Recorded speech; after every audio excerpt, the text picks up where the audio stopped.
बिस्मिल्लाहिर्रहमानिर्रहीम। आप तमाम अहबाब देख रहे हैं हमारी कश्मीर टीवी और एक बार फिर आप तमाम अहबाब को खुश आमदीद कहते हैं। आज हज़रत साबिक़ हमारे साथ मौजूद हैं, मौलाना वक़ार अब्बासी साहब। आज हम इनसे पूछेंगे कि रमज़ान मुबारक में जो हम ये ज़कात देते हैं, क्या रमज़ान के अलावा भी हम ज़कात दे सकते हैं? पहले तो सवाल ये है।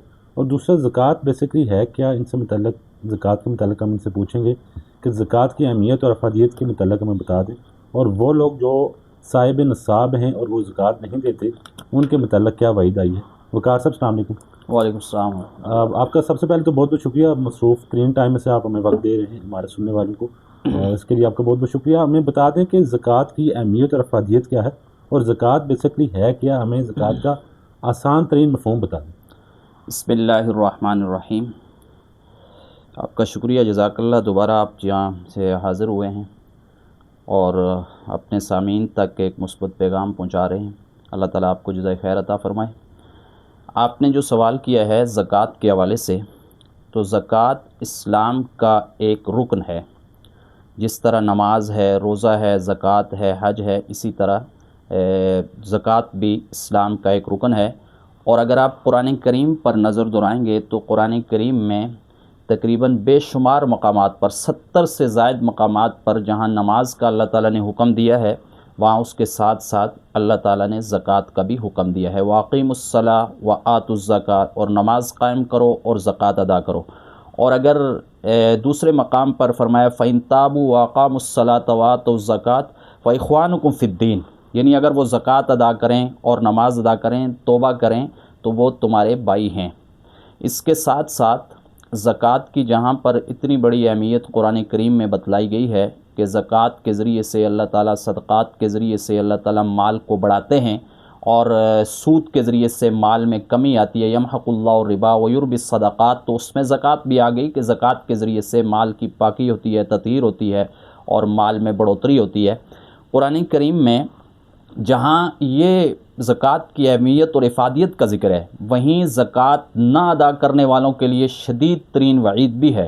चुनांचे वो लोग जो अपना माल जमा करते हैं और जो सोना और चांदी, दीगर नकदी सामान जिनके पास, जो साहिब निसाब लोग हैं, इसके बावजूद भी वो अल्लाह के रास्ते में साल गुजरने के बाद 2.5% भी नहीं निकालते, यानी ज़कात नहीं देते, तो वही माल उनके लिए अज़ाब का बायस बनेगा और उस माल को क़यामत के दिन जहन्नम की आग में तपाया जाएगा। उससे उनकी पेशानी को दागा जाएगा, उनकी करवटों को दागा जाएगा, उनकी पुश्तों को दागा जाएगा। चुनांचे देखिए कुरान करीम में अल्लाह फरमाते हैं वल्लज़ीन यकनिज़ून अज़्ज़हब वल-फ़िद्दा वला युनफ़िक़ूनहा फ़ी सबीलिल्लाहि फ़बश्शिरहुम बिअज़ाबिन अलीम यौम युहमा अलैहा फ़ी नारि जहन्नम फ़तुक़वा बिहा जिबाहुहुम व जुनूबुहुम व ज़ुहूरुहुम हाज़ा मा कनज़्तुम लिअन्फ़ुसिकुम। यानी ये वो माल है जो दुनिया में तुमने कमाया और इस माल का तुमने हक़ अदा नहीं किया। इसी माल को क़यामत के दिन आग की तख्तियाँ बनाई जाएंगी, उनकी पेशानियों को दागा जाएगा, उनके पहलुओं को दागा जाएगा, उनकी पुश्तों को दागा जाएगा। और हदीस में सही मुस्लिम की रवायत है, जनाब रिसालत महब सल्लल्लाहु अलैहि वसल्लम ने फरमाया कि ये माल जो इंसान जमा करता है और इस माल में से अल्लाह का हक़ अदा नहीं करता, यानी इसमें से ज़कात अदा नहीं करता, तो यही माल क़यामत के दिन उसके गले का तोक बनाया जाएगा। एक औरत आई अल्लाह के रसूल सल्लल्लाहु अलैहि वसल्लम के पास और उसने अपने हाथों के साथ सोने की चूड़ियाँ पहने रखी थी। तो अल्लाह के रसूल सल्लल्लाहु अलैहि वसल्लम ने फरमाया कि क्या तूने इसका हक़ अदा किया?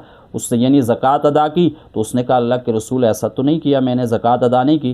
फरमाया क्या तू इस बात को पसंद करती है कि क़यामत के दिन तुझे इसके बदले में आग की चूड़ियाँ और कंगन पहनाए जाएँ, तो इस बात को पसंद करती है? फरमाया अल्लाह के रसूल इस बात को तो पसंद नहीं करती। तो फरमाया अल्लाह के रसूल सल्लल्लाहु अलैहि वसल्लम ने तो फिर इस माल की ज़कात अदा करो।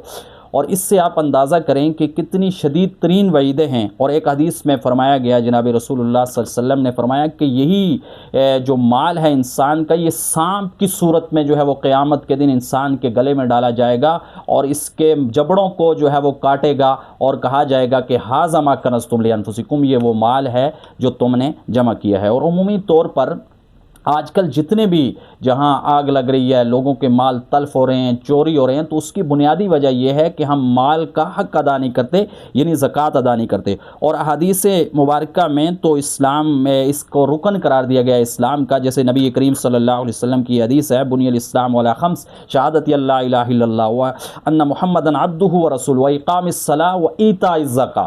اسلام کی بنیاد ہی جو بنیاد ہے جن چیزوں پر، ان میں جہاں نماز کا ذکر ہے، جہاں کلمے کا ذکر ہے، جہاں روزے کا ذکر ہے، اس کے ساتھ حج کا ذکر ہے، اس کے ساتھ ساتھ یہاں اللہ تعالیٰ نے زکوٰۃ کا بھی ذکر فرمایا ہے۔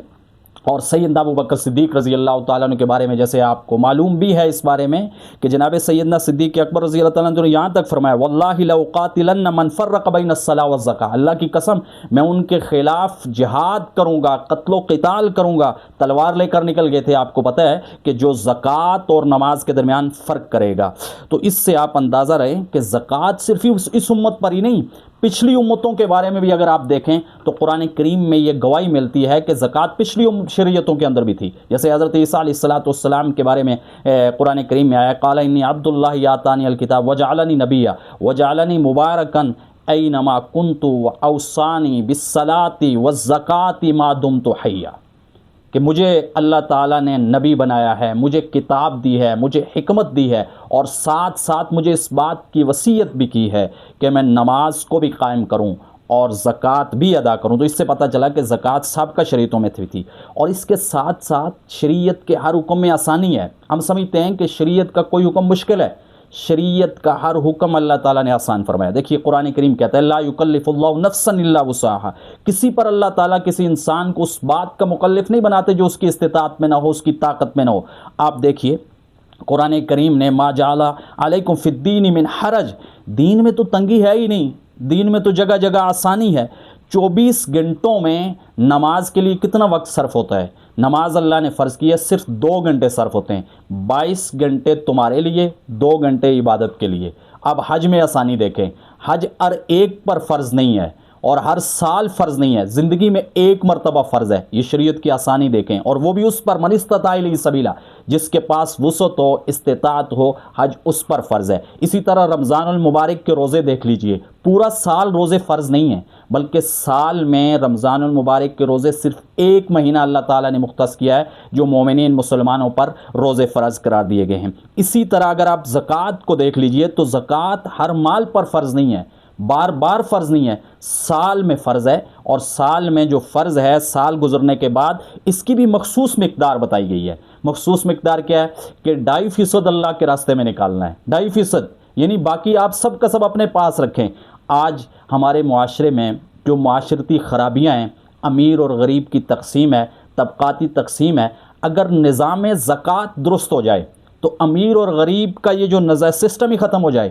زکوٰۃ کا نظام جب درست ہو جائے گا تو امیر کو غریب کو کبھی بھی امیر سے کبھی گلہ نہیں ہوگا، اور پھر جب زکوٰۃ انسان ادا کرتا ہے تو اس سے انسان کے اندر مال کی حرص کا خاتمہ ہوتا ہے، لالچ کا خاتمہ ہوتا ہے، بخل ٹوٹتا ہے، بخل ختم ہوتا ہے۔ تو زکوٰۃ ادا کرنے سے انسان کی اپنی پاکیزگی ہوتی ہے، اس لیے فرمایا کہ خذ من اموالہم تطہرہم وتزکیہم بہا، یہ زکوٰۃ ان سے لے لیجئے، ان کے اموال میں سے، تاکہ ان کی پاکیزگی بھی ہو، حرص ختم ہو جائے گا، بخل ختم ہو جائے گا۔ تو زکوٰۃ کی کا یہ بھی فائدہ ہے، اور نظام زکوٰۃ اگر جو ہے وہ درست ہو جائے تو یہ ایک اعلیٰ اخلاقی جو ہے وہ انسان کی خوبیوں میں سے ایک خوبی ہے۔ زکوٰۃ کے ذریعے سے آپ بیماروں کے ساتھ تعاون کرتے ہیں، زکوٰۃ کے ذریعے سے یتیموں، بیواؤں، مساکین، فقراء کے ساتھ، رفاہی کاموں کے لیے لوگوں کے ساتھ جو ہے وہ تعاون کرتے ہیں، ضرورت مندوں کی اعانت کرتے ہیں، تو اس سے انسان کے اندر ایک ہمدردی پیدا ہوتی ہے، اور اس کے اندر انسان کے دل میں رحم کے جذبات پیدا ہوتے ہیں۔ تو قرآن و سنت میں زکوٰۃ کے بے شمار فضائل آئے ہیں اور بے شمار فوائد آئے ہیں، تو مشت نمونہ یہ چند ایک میں نے آپ کے سامنے زکوٰۃ کی فضیلت کے اعتبار سے جو آپ کے سامنے پیش کیے۔ اللہ تعالی ہمیں نظام زکوٰۃ کو صحیح معنوں میں ادا کرنے کی توفیق نصیب فرمائے۔